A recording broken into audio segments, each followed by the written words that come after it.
दिल्ली है दिल वालों की, नहीं तो रिक्शा वालों की। ये आवाज आपने जरूर सुनी होगी।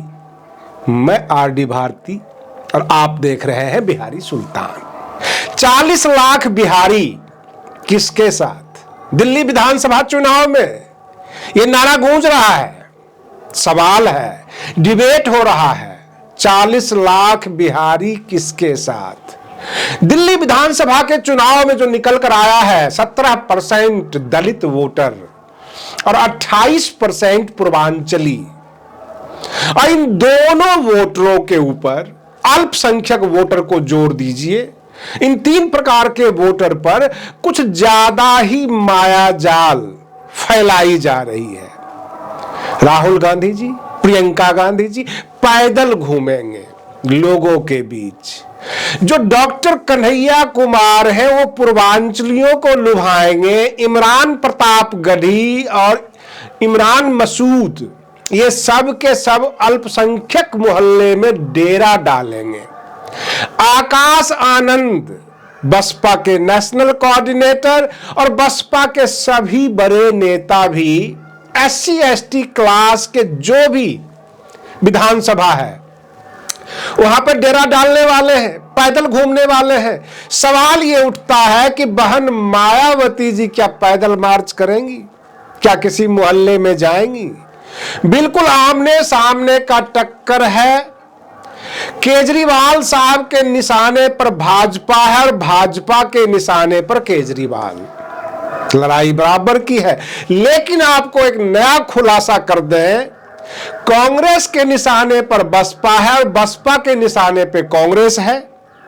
और 20 सीटें दिल्ली विधानसभा की ऐसी निकल कर आ रही है कि कांग्रेस चाहती है हम लपक ले, बसपा चाहती है हम लपक ले।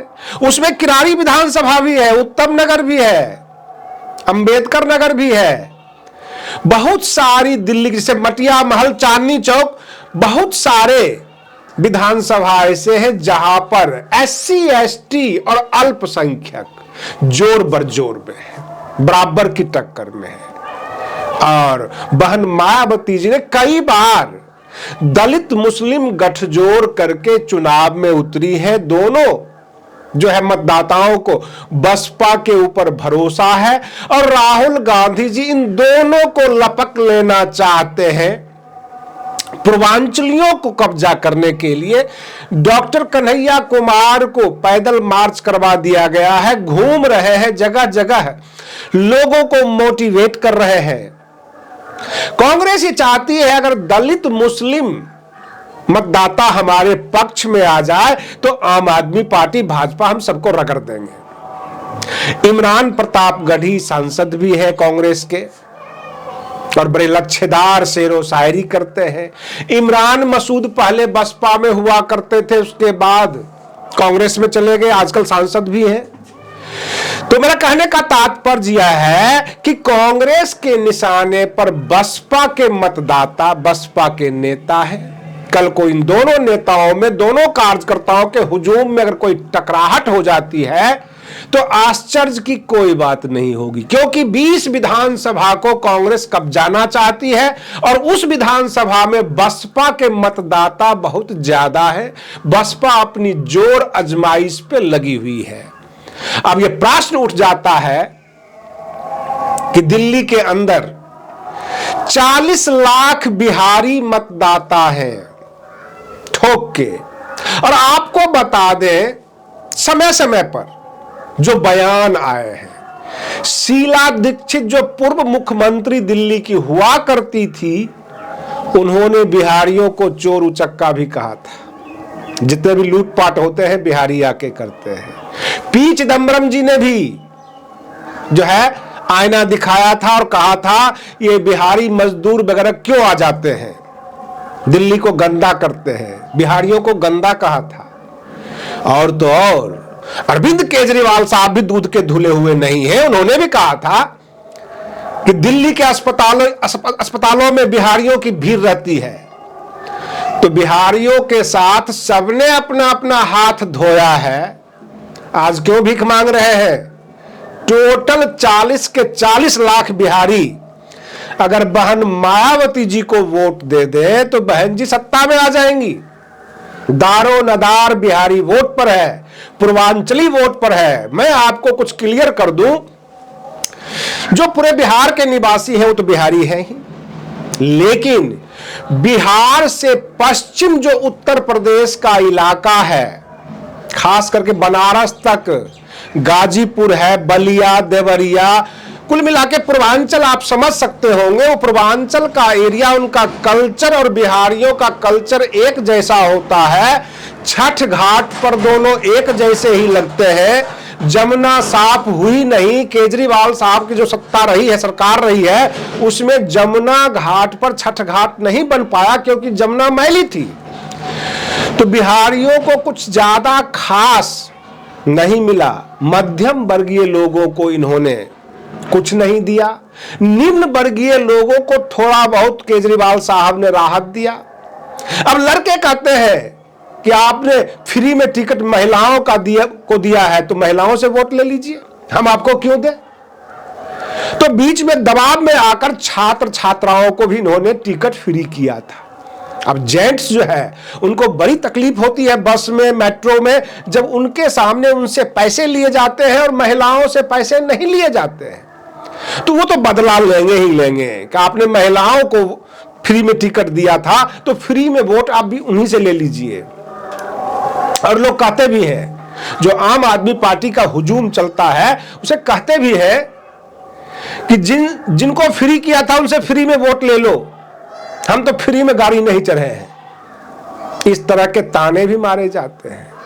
जो SC ST के मतदाता है बहुजन समाज के, वो बसपा के साथ है। और बसपा के साथ एक और इजाफा है कि अल्पसंख्यक मतदाता बसपा के साथ है, लेकिन उन अल्पसंख्यक मतदाताओं को काटने के लिए इमरान प्रतापगढ़ी, इमरान मसूद और जो भी अल्पसंख्यक समुदाय के बड़े नेता है कांग्रेस के, उनको जमीन पर उतारा गया है नुक्कड़ सभा करने के लिए, लोगों को समझाने के लिए कि भाई SC ST और अल्पसंख्यक का भला अगर कोई कर सकती है तो वो कांग्रेस ही कर सकती है, बाकी किसी में दम नहीं। मोदी अगर खतरनाक है, भयंकर है, तो उससे हम बचाएंगे, किसी और में ताकत नहीं। ये सारी बातें कांग्रेसी नेता समझाते हैं आम मतदाता को। अब प्रश्न ये उठता है, बहन मायावती जी को इसी बात की तकलीफ है। पिछले 70 सालों से कांग्रेस ने कभी SC ST को भाव नहीं दिया, इग्नोर किया, कभी इनके मुद्दे पर बात नहीं की। आज उनको जातिगत जनगणना याद आती है, आज उनको SC ST याद आती है, आज उनको जय भीम जय संविधान याद आती है। संविधान की किताबें लेकर चलते हैं तो संविधान में दिए हुए आरक्षण को कांग्रेस ने पूरी तरह लागू क्यों नहीं किया। बाबा साहब ने तो कहा था कि शिक्षा पे जोर दीजिए, लोगों को स्कूल भेजिए। तो फिर कांग्रेस के शासन में 15 साल रही है शीला दीक्षित।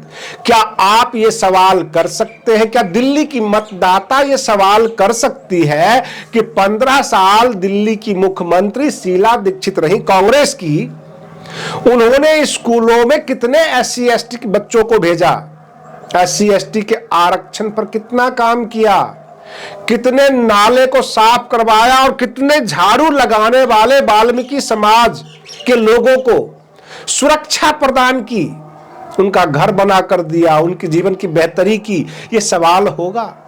इमरान प्रतापगढ़ी भले ही अच्छे शायरी कर ले, इमरान मसूद ताल ठोके अल्पसंख्यक के नाम पे, तो फिर जो दिल्ली में दंगे हुए, बहुत तरह की जो है कसम कस की स्थिति है। जब आप उस मोहल्ले में जाएंगे, आप चांदनी चौक जाकर देख लीजिए, मटिया महल जाकर देख लीजिए, 3 फीट 2.5 फीट का गली होता है, उस गली में लोग रहने के लायक नहीं है, सफोकेशन होता है, दम घुटता है।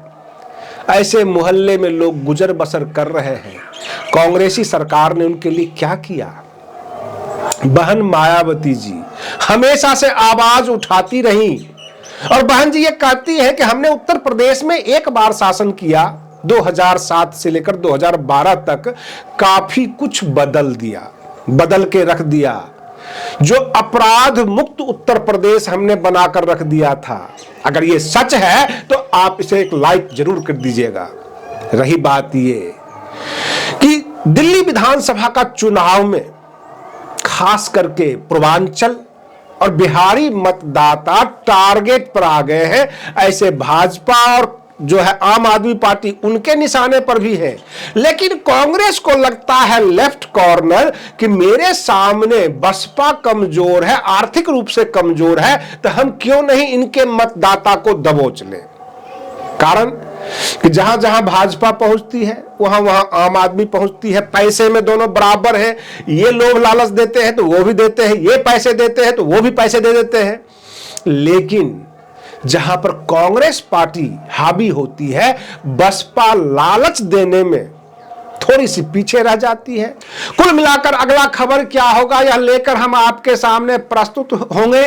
आप इंतजार कीजिए अगले वीडियो का। तब तक के लिए धन्यवाद।